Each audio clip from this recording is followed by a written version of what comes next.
السلام علیکم ورحمۃ اللہ۔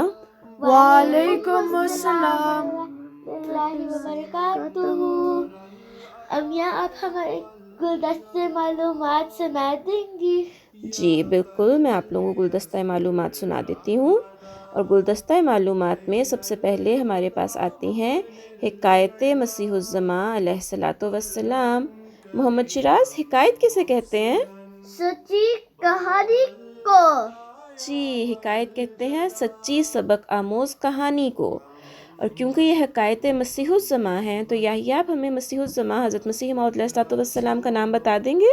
حضرت مرزا غلام احمد قادیانی علیہ الصلوۃ والسلام۔ جزاکم اللہ۔ اور اس حکایت کا عنوان ہے کہانی سنانا گناہ نہیں۔ ایک روز کسی بیمار بچے نے کسی سے کہانی کی فرمائش کی تو اس نے جواب دیا کہ ہم تو کہانی سنانا گناہ سمجھتے ہیں۔ حضور علیہ الصلوۃ والسلام نے فرمایا کہ گناہ نہیں، کیونکہ یہ ثابت ہوتا ہے کہ حضرت صلی اللہ علیہ وآلہ وسلم بھی کبھی کبھی کوئی مذاق کی بات فرمایا کرتے تھے، اور بچوں کو بہلانے کے لیے اس کو روا سمجھتے تھے، یعنی جائز سمجھتے تھے کہانی سنانے کو۔ جیسا کہ ایک بڑھیا عورت نے آپ صلی اللہ علیہ وآلہ وسلم سے دریافت کیا کہ حضرت کیا میں بھی جنت میں جاؤں گی؟ فرمایا نہیں۔ کوئی بڑھیا یہ سن کر رونے لگی تو آپ صلی اللہ علیہ وآلہ وسلم نے فرمایا روتی کیوں ہے؟ بہشت میں جوان داخل ہوں گے، بوڑھے نہیں ہوں گے، یعنی اس وقت سب جوان ہوں گے۔ تو اس کا یہ مطلب نہیں ہے کہ اولڈ پیپل جنت میں نہیں جائیں گے، لیکن جب ہم جنت میں جائیں گے تو کوئی بھی ینگ یا اولڈ نہیں ہوگا، سارے جو ہیں وہ بہت اچھے یوتھفل ہوں گے۔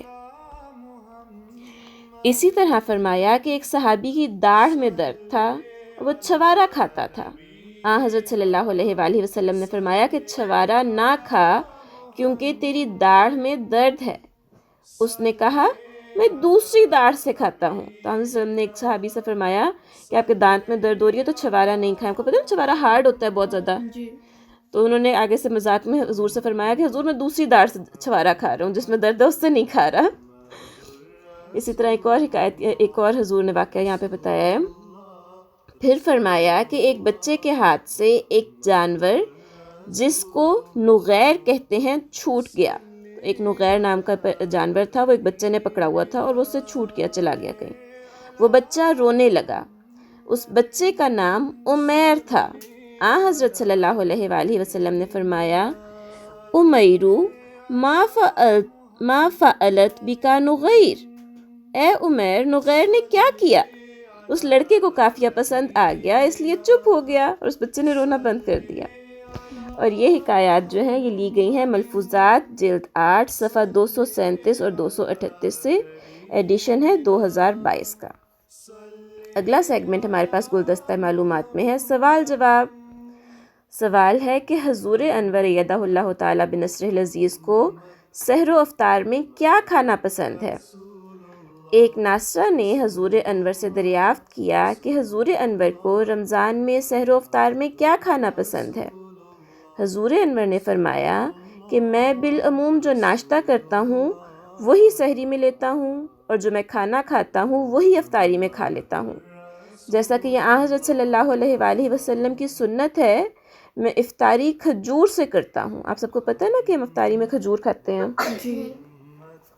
پھر میں جیسا کہ بالعموم لوگ فضول چیزیں کھاتے ہیں جیسے سموسے، پکوڑے اور چاٹ وغیرہ اور دیگر غیر ضروری کھانے، بالکل نہیں کھاتا۔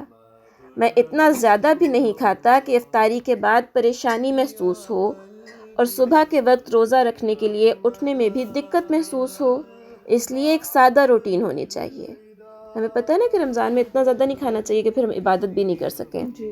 تو حضور فرماتے ہیں کہ میں بہت زیادہ نہیں کھاتا، اور جو میری نارمل ناشتہ اور کھانا ہوتا ہے وہی میں سحری اور افطاری میں کھاتا ہوں۔ صرف ایک چیز جو حضور ایڈیشنل کرتے ہیں وہ کیا ہے کہ حضور کس چیز سے روزہ کھولتے ہیں؟ کھجور سے۔ شاباش۔ حضور انور نے مزید فرمایا کہ ایک معاشرے کے طور پر ہم نے یہ روایت بنا لی ہے کہ رمضان کے سحر و افطار میں ضرور ہم نے کوئی خاص چیز کھانی ہے۔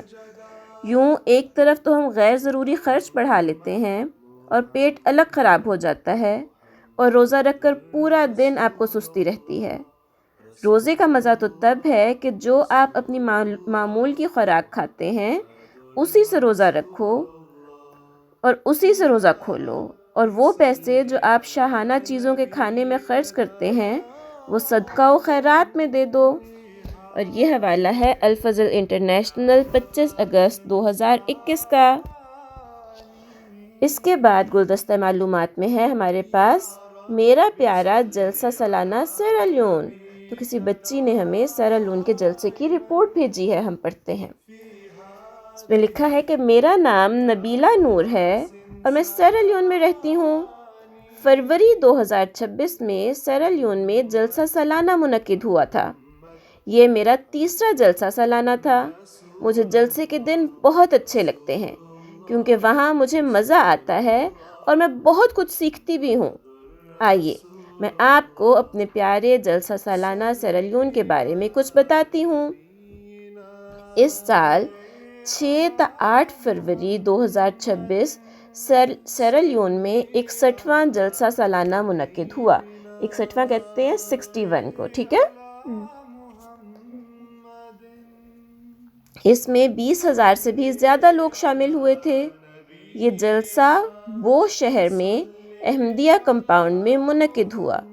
اس کمپاؤنڈ میں 6 Ahmadiyya schools, regional headquarter, Jamia Ahmadiyya, hostel, مسجد، اساتذہ کے کوارٹرز اور ایک بڑا گراؤنڈ ہے جہاں جلسہ سالانہ منعقد ہوتا ہے۔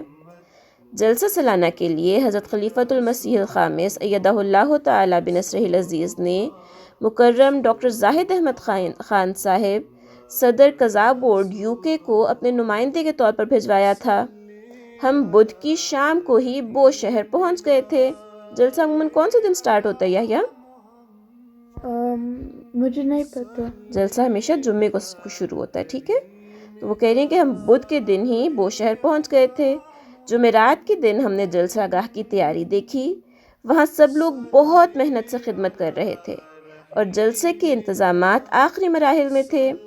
جمعرات کی رات تک 14,000 سے زیادہ لوگ بو شہر پہنچ چکے تھے۔ 14,000 یعنی 14,000 سے زیادہ۔ جلسہ گاہ میں ان سب ممالک کے جھنڈے بھی لگائے گئے تھے جہاں احمدیت کا پیغام پہنچ چکا ہے۔ تینوں دن کا آغاز تہجد کی نماز سے ہوتا تھا جس میں شہر کے دیگر غیر احمدی مسلمان بھی بڑی تعداد میں شامل ہوتے تھے۔ جلسے کی کارروائی پروگرام کے مطابق چلتی رہی۔ جلسے کی ایک خاص بات یہ تھی کہ یہاں کے لوکل احمدیوں نے اردو میں بہت خوبصورت نظمیں پڑھیں۔ خواتین کے اجلاس میں بھی بہت پیاری نظمیں پیش کی گئیں۔ ماہرہ جلسہ سالانہ پہ نظمیں آپ کو اچھی لگتی ہیں نا؟ جی بہت اچھی لگتی ہے۔ جی، حضور انور ایدہ اللہ تعالیٰ کا پیغام بھی پڑھ کر سنایا گیا۔ جلسہ گاہ میں ایک نمائش بھی لگائی گئی تھی۔ اس نمائش میں مختلف زبانوں میں ہونے والے تراجم قرآن کریم رکھے گئے تھے۔ وہاں مختلف بینرز پر سیرا لیون اور جماعت احمدیہ کے تعارف اور ترقی کے بارے میں بھی بہت سی معلومات لکھی ہوئی تھیں۔ نمائش میں ایک خاص چیز حضرت مسیح موعود علیہ السلام کے مبارک کپڑے کا ایک ٹکڑا تھا۔ اسے ایک خوبصورت فریم میں رکھا گیا تھا اور اس پر یہ الہام لکھا تھا کہ بادشاہ تیرے کپڑوں سے برکت ڈھونڈیں گے۔ اس سال پہلی مرتبہ لجنہ مائلہ کی طرف سے بچوں کے لیے ڈرائنگ اور ایکٹیویٹی کارنر بھی بنایا گیا تھا۔ وہاں بہت سے بچے اور بچیاں آئے اور انہوں نے ڈرائنگ کی اور مختلف چیزیں سیکھیں۔ مجھے وہاں جا کر بہت مزہ آیا۔ جلسے کے دنوں میں ہمیں یہاں کا مقامی کھانا ملتا ہے جو ہمیں بہت پسند ہے۔ ہم سب بہت شوق سے کھانا کھاتے ہیں۔ جلسے کے دنوں میں گرمی بھی ہوتی ہے لیکن جب ہم اتنے زیادہ لوگوں کو دیکھتے ہیں تو گرمی کا احساس بھی کم ہو جاتا ہے اور وقت بھی خوشی خوشی گزر جاتا ہے۔ مجھے جلسہ سالانہ بہت پسند ہے کیونکہ وہاں ہمیں دین کی اچھی اچھی باتیں سننے کو ملتی ہیں، نئے دوست بنتے ہیں اور ہمیں بہت کچھ سیکھنے کا موقع ملتا ہے۔ اور یہ تحریر ہمیں بھیجی ہے نبیلہ نور صاحبہ نے سیرا لیون سے۔ تو یہ تھا آج کا گلدستہ معلومات۔ السلام علیکم ورحمۃ اللہ وبرکاتہ۔ وعلیکم السلام۔